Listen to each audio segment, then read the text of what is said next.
Police আমাদের উপর অতর্কিতভাবে sound grenade মারলো, এরপরে টিয়ার শেল মারলো এবং একটা পর্যায়ে যে তারা ধাওয়া করতে করতে এই পর্যন্ত এই যে মেট্রো রেলের এই পর্যন্ত চলে আসলো এবং একটা পর্যায়ে আমাদের উপর রাবার বুলেটও মারলো। মোটামুটি 20 থেকে 30 জন স্টুডেন্ট আহত।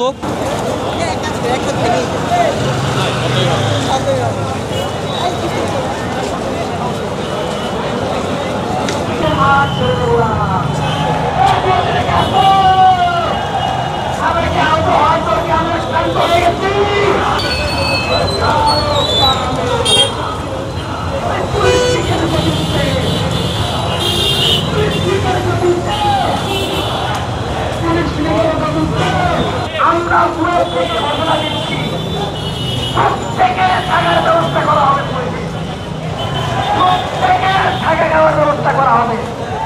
আমাদের একটা সহযুক্ত ভাইরাও আজকে ঢাকা ত্যাগ করবো না।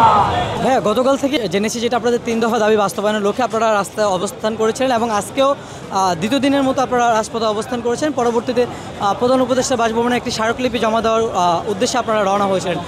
তারপরে কি হয়েছিল একটু আমাদেরকে খুলে বলবেন প্লিজ।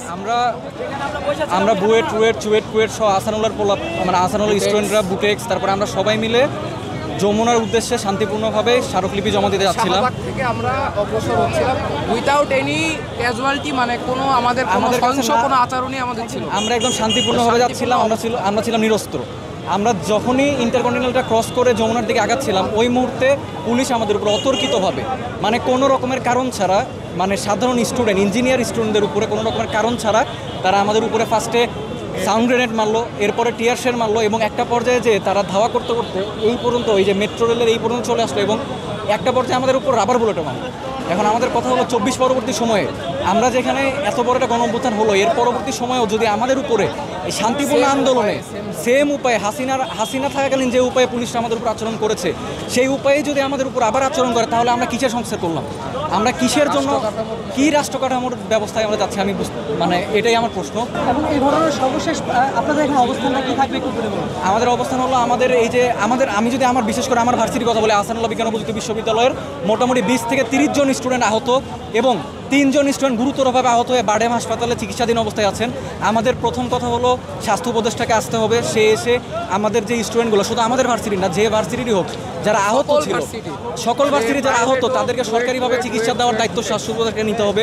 তারপরে আমাদের যে ছাত্র প্রতিনিধি আছেন, সেই উপদেষ্টাকে আমাদের সাথে কথা বলতে হবে এবং স্বরাষ্ট্র উপদেষ্টা, আমি জানি না যে পুলিশ কার নির্দেশে, কার আদেশে আমাদের উপরে এই অতর্কিত হামলা চালালো। আমাদের স্বরাষ্ট্র উপদেষ্টাকে আমাদের সামনে আসতে হবে এবং আমাদের কাছে বলতে হবে যে আসলে কেন এরকম হলো এবং পুলিশদের কাছে আমাদের বিবৃতি দিতে হবে এবং আমাদের ক্ষমা চাইতে হবে। তাদের আমাদের দাবি আদায় না হওয়া পর্যন্ত আমরা কি মাঠ ছেড়ে দেব?